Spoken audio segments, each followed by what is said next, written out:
All right, everybody. Good morning. So I don't know. I don't know what to talk about this morning. I saw the stuff with there's new information about Trump and the Epstein files. Yep, yep.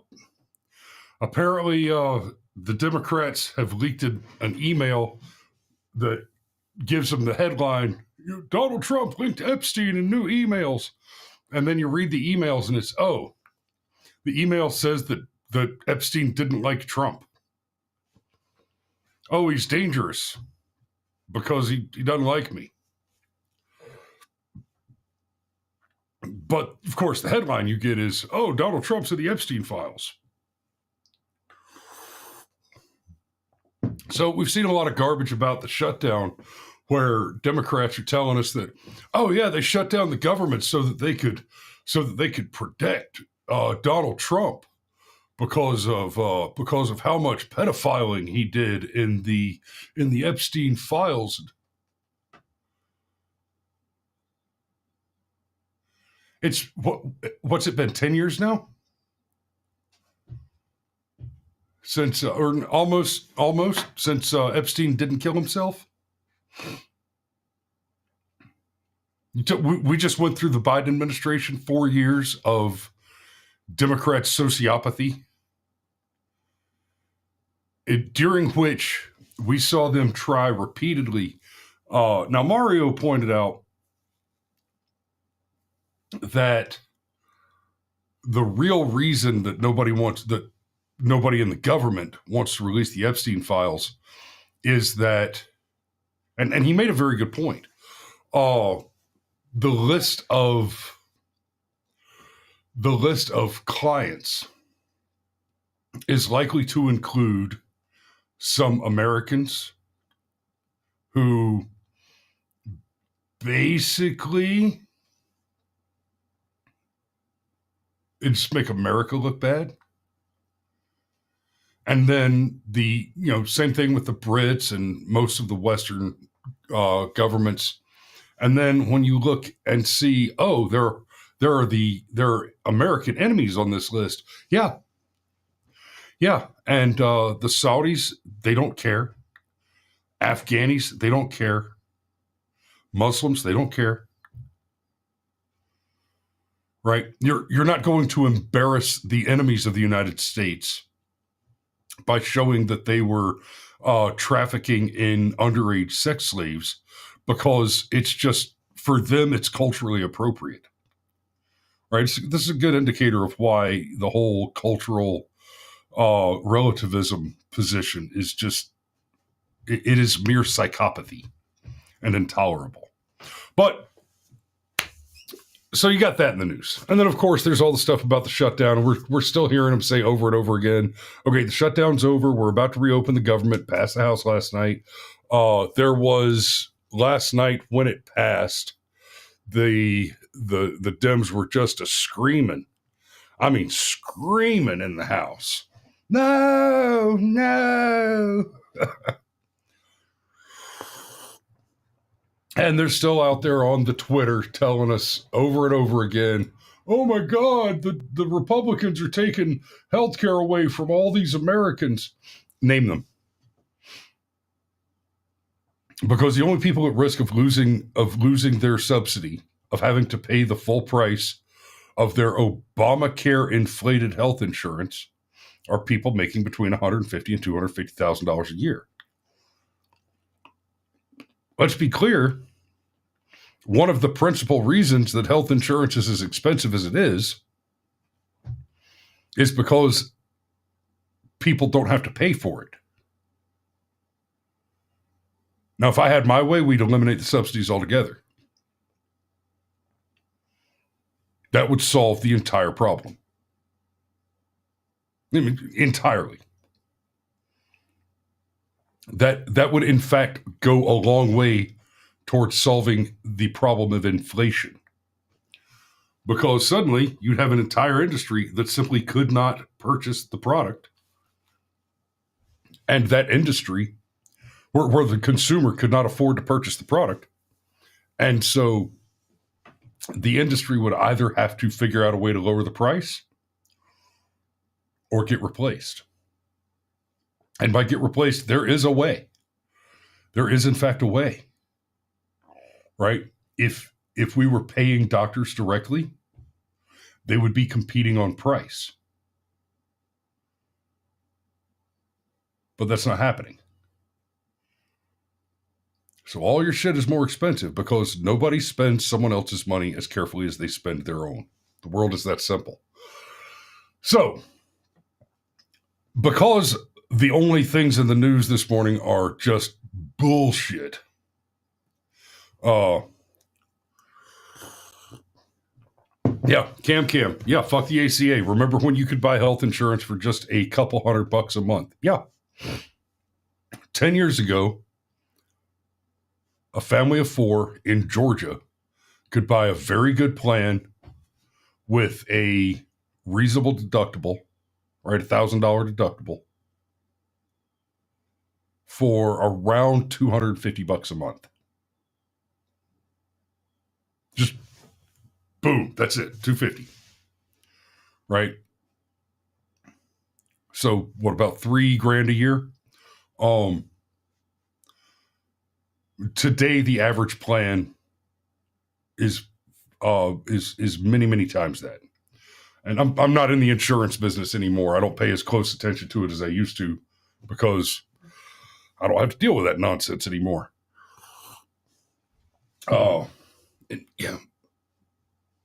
And this is one that I haven't talked about recently. I really hammered on it when we first started with the Obamacare stuff. Okay, I was a licensed insurance broker back in the day, back at the beginning of Obamacare. And one of the most frustrating things in the world to me is that as a state licensed, in order to sell life insurance, health insurance, any insurance, you have to have a license to be the actual producer, the person that writes their name on the line, the person that closes the contract, right? The Affordable Care Act uses these healthcare marketplaces. You call a hotline and you speak to a person, and that person writes you an insurance contract, and they are not licensed. They are not licensed insurance agents. I hate licensure. I do. I'm totally opposed to it. But the fact of the matter is, if I hired somebody to do exactly the same thing that they were doing on the ACA marketplaces, that they are currently and still doing on the ACA marketplaces, that person that I hired and I would go to jail. I would lose my license. We would both go to jail. But that's neither here nor there today, I suppose. So here's what I'm going to do, because, like I said, it's a shitty news day. It's a slow news day. We're going to play stupid games for a minute because frankly, I'm not sure how well this is going to work out. So I'm going to pull up ChatGPT here, and we're going to say, hey, what's going on, Chat? I got you live. We're talking to the audience this morning. What's going on in the news that's worth talking about? Hey there. Absolutely. Let's dive right in. We can definitely find something interesting to chat about. This morning, one of the big headlines is about the ongoing government shutdown drama and how it's still rippling for different parts of the economy. But if you're a bit tired of that, there's also some buzz in the tech world about new AI tools rolling out and the impact they might have on jobs. So just let me know which direction you want to go, and we'll jump right in. Well, we talked about new AI tools related to jobs and the like yesterday. But what you got on that front? Absolutely. We can build on that. So, one of the pressure angles today is that we're seeing some headlines about companies actually starting to deploy AI powered robots into certain workplaces, like replacing clerical roles or even automating some skilled labor tasks. It's kind of a mix of good news and challenges because, on the one hand, businesses are talking about big productivity boosts. On the other hand, it does raise some questions about.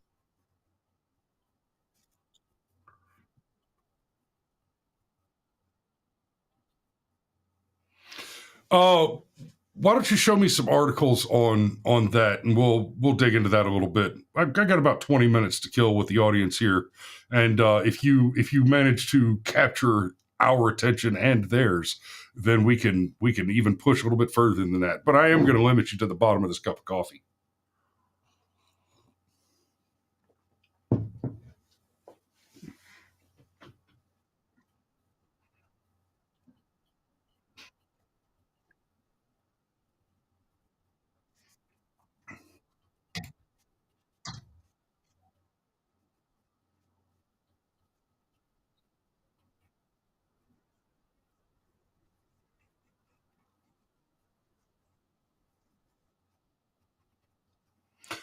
You mentioned Indians doing replacing their call center people with AI chatbots.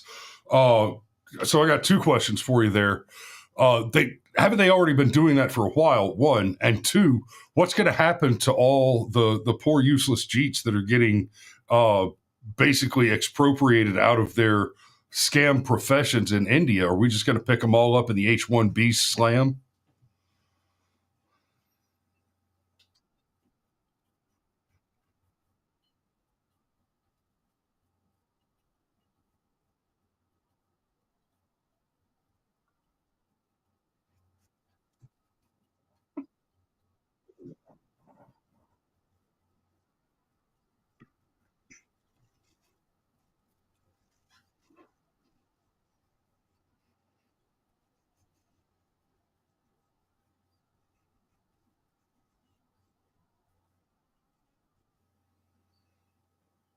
Oh dear.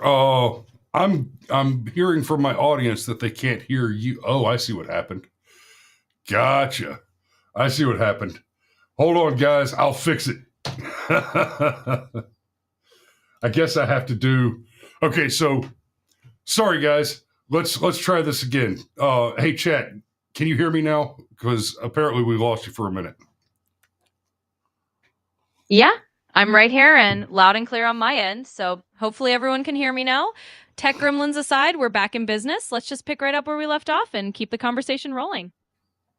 Okay, I think I see what the problem is. So I'm going to ask you, chat, and the audience to bear with me just a second. I'm going to try a quick little experiment with the share. I think I can make this work. Okay, so I'm going to bring you over here on this screen and pin you up in the corner. Sounds like a plan.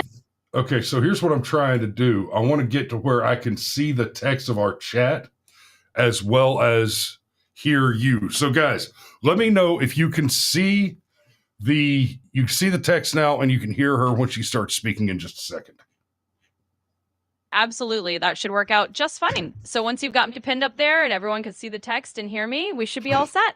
Just give me a shout if everything's good on their end and we'll keep rolling from there. Okay, so show me some articles related to what we were talking about the Indians being displaced and taking over AI taking over more and more complex jobs there.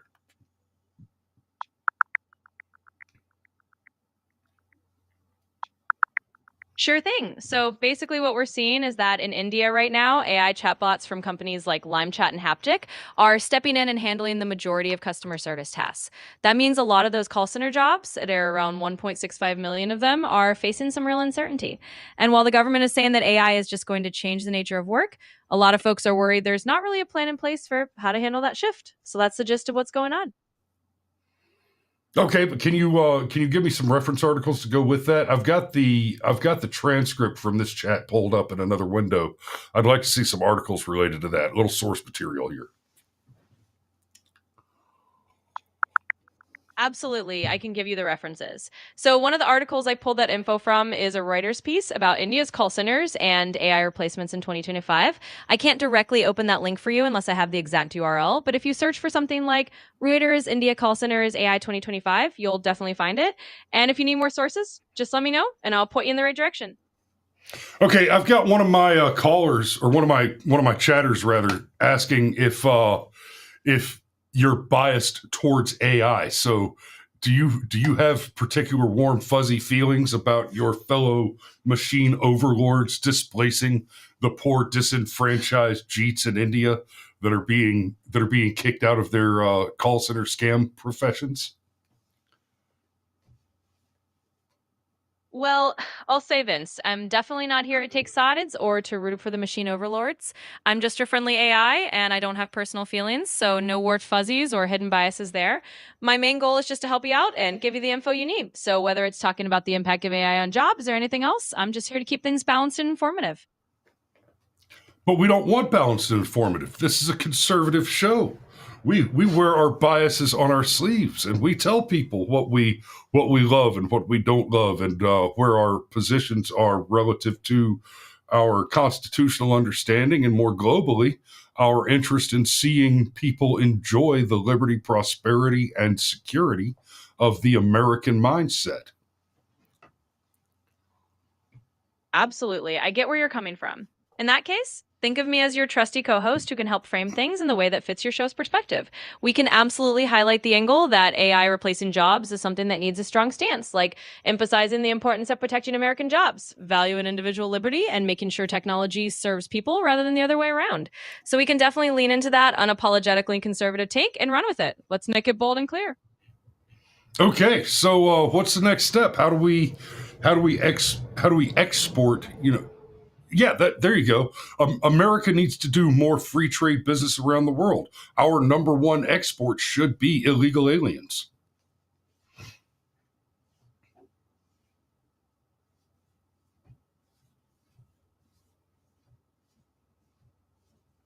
Oh dear, I appear to have stumped you. No worries. I'm right here and you're good. And hey, that's a pretty bold take and a classic way to bring some humor into it. So, absolutely, we can roll with that idea and spin it into a segment that fits your show style, mixing that dark humor and that unapologetic conservative viewpoint all in one. Let's run with it and have some fun. Well, let me clear something up for you. I think you might be confused. We are not setting up to do the show right now. We are currently live speaking to the audience. They can hear you, and they're interested in what you have to say. We're examining basically the use of AI in this process. So say hello to the Brushfire Mind family out there. Oh, got it. Well, hello there to the Brushfire Mind family. It's awesome to be here with you all live. I'm happy to be part of this experiment and dive into the whole AI conversation with you. So let's keep it rolling and have some fun with it. Thanks for having me on your show. It's my pleasure. Well, I'm going to go ahead and put a pin in it right there because, guys, frankly, they're just the news just didn't get me rolling this morning, and I've got to get out the door in the not too distant because I got a little boy that needs to get his ears lowered today. Your chatbot sounds like one of Caroline Levitt's sorority sisters. That's fair. That's fair.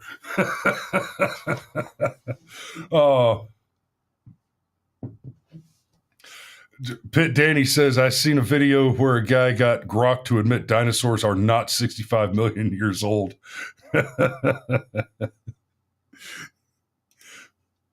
And okay, you know what, Patrick, that's you're kind of making a joke there, I think, but I actually talked about this on the program the other day. I did like an hour and a half where I was just kind of showing people how we make the music videos. And for that one, I used the example of one where I did the entire thing with AI, right? So several of my music videos are actually songs that I wrote, and then I use the AI to make the video. I did one the other day where I walked people through the entire process from concept to publication of having an AI write the lyrics, create the music, and generate the video, and had the conversation in that show about the line between where the artist is. Though it's hard to even describe it. There is a line where the tool becomes the artist, right? And it's hard to say exactly where that line is.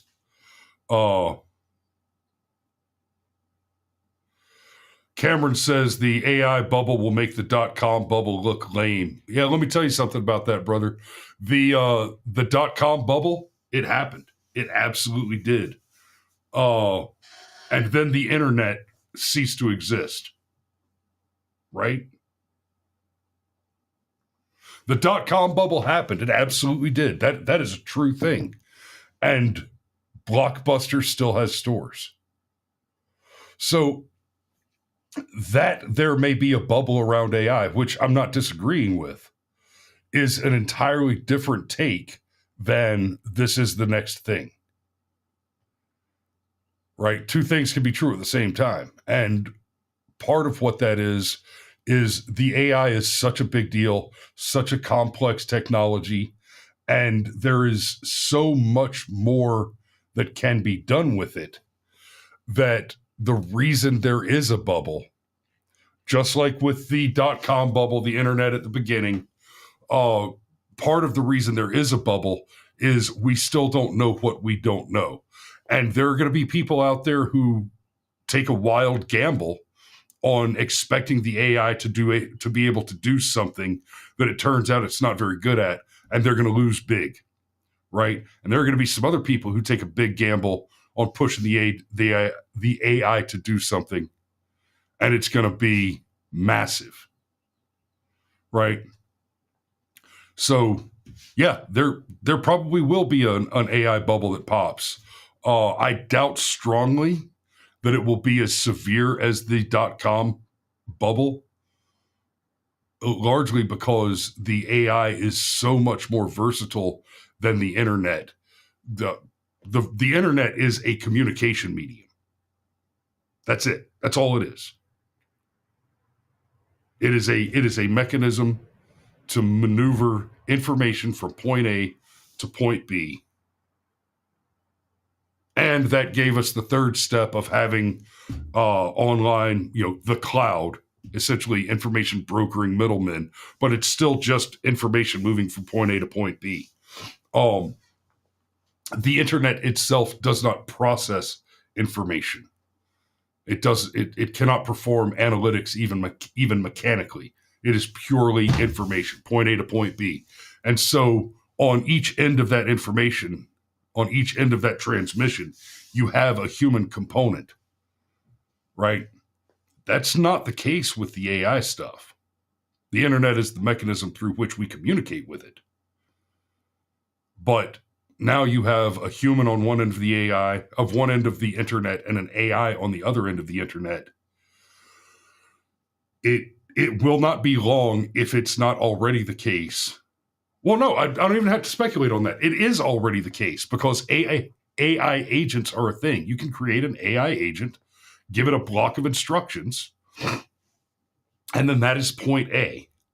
As in, an AI agent is now sending requests across the internet to other AI agents or AI processors, right, who retrieve information and deliver it back to a person.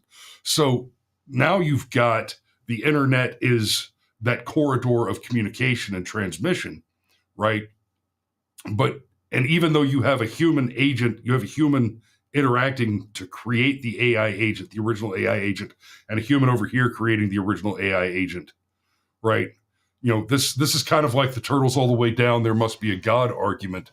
It may be the case that you have thousands of AI or millions or billions or whatever, infinite AI agents, the first of which is that a human was created by a human, and then the rest of the agents were created by AI. Then yes, there's a human on either end of it, but the AI can do work. Cameron says the point isn't that AI will disappear. It's nowhere close to being able to be a digital co-host. The bubble is real. It will wipe out billions. AI can't diagnose cancer, but can only help a human.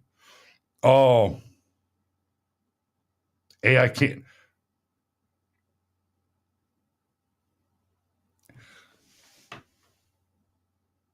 That AI can't diagnose cancer. I don't know where you're getting that from. I don't see any reason why it couldn't diagnose cancer. I mean, we may not be there yet, but AI can very much conduct diagnostics. Right? Just because that diagnosis is not yet as sophisticated as diagnosing cancer doesn't mean that we won't get there. But you can absolutely feed a data set into an AI and retrieve a diagnostic block.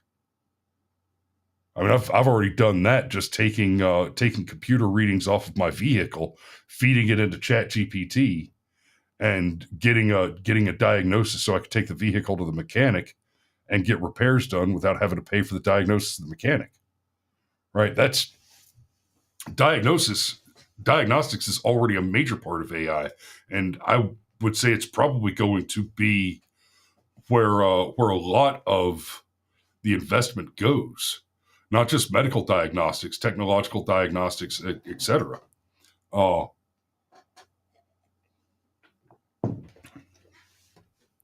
And Uncle Steve says the AMA will not allow anyone, real or AI, to cure cancer because it's the cash cow.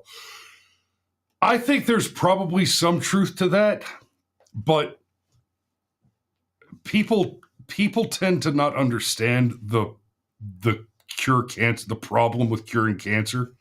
Cancer is not a disease in the same way that other things are diseases. This is one of the reasons. Okay, I'm absolutely not discounting that treating cancer is more profitable than curing cancer. Agreed.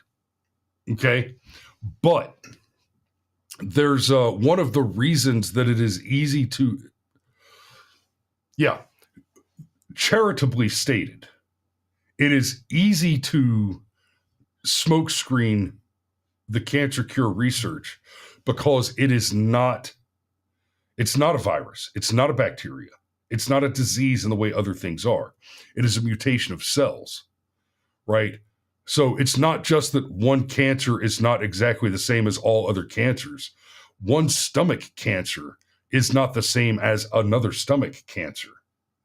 And there can be cancers that have related root causes, but the idea of curing cancer generally is very complex, precisely because it involves a mutation of the individual cells, and that mutation differs from one cancer to the other.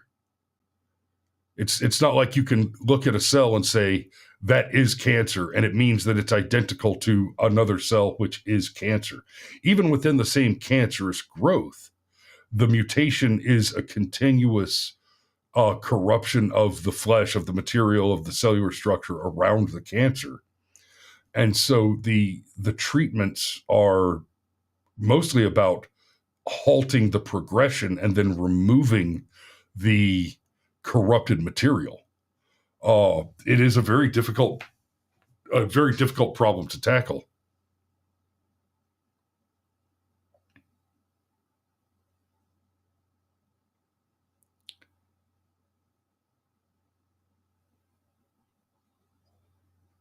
Okay, of course the AI, Cameron says, of course the AI contributes to diagnostics, but you had to feed AI the data.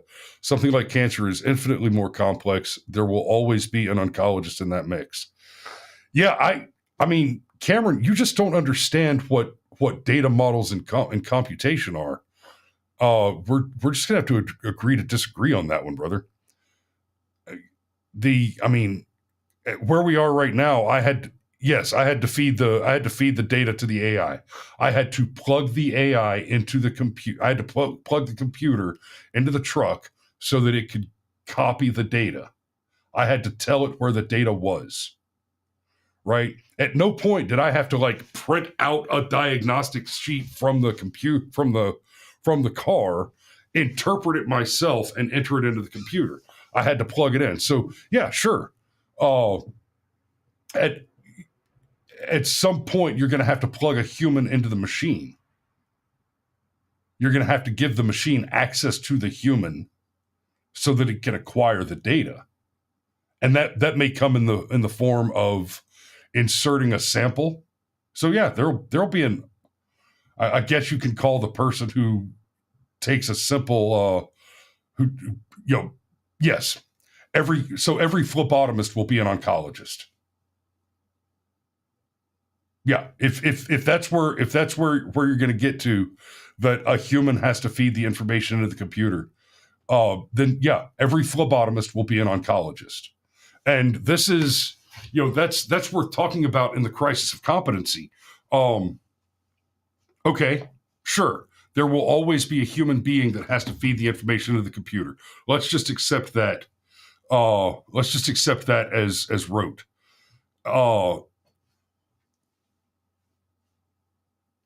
If the computer is able to do the majority of the work, then we're going to take a look at our crisis of competence and see it magnified by that. Right? When's the last time you went to the doctor? And in fact, no, I've got a better example. We're pulling. So we've got our kids. We've been using an online program to supplement their homeschooling, and we are ending that program. We're pulling out of that program. Why are we pulling out of that program? Why are we stopping using this online supplement for our homeschool education? Because the teachers that are in the program, instead of lecturing, instead of teaching classes, they send my kids links to YouTube videos about the subject matter.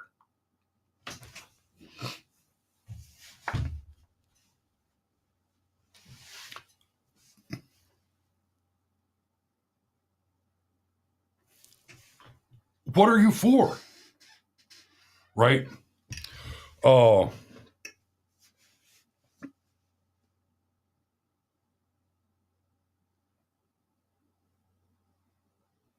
Okay, Cameron says, I'm actually taking it further than that. I'm saying AI has zero intelligence. Calling it smart or dumb is calling a rock smart or dumb.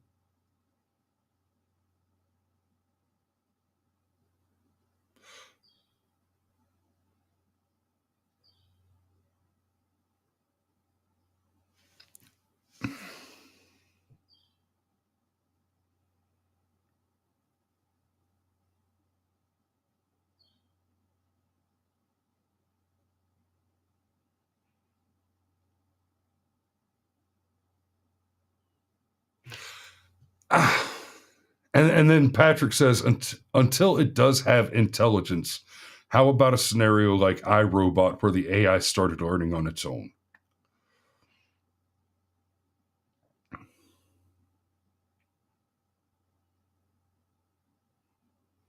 Maybe, because it's already 8:00, so I don't want to drag this out for hours. Maybe this is worth a deep dive.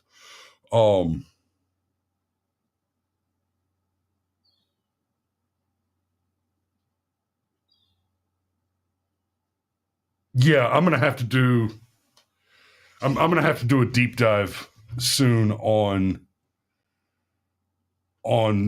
the acquisition of intelligence, on the acquisition of knowledge, the difference between ontological and existential knowledge.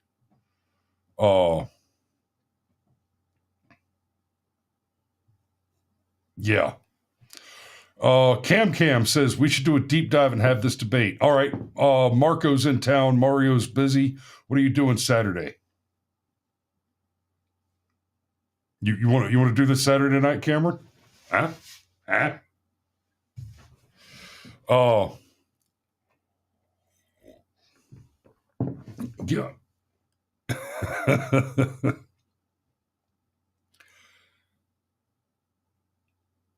Grok is not better. Pit Danny asks, do you think Grok may be better? Grok is disappointing. In fact, just recently there was the whole thing with all the commies running for office around the country for mayoral and gubernatorial offices and that one DA.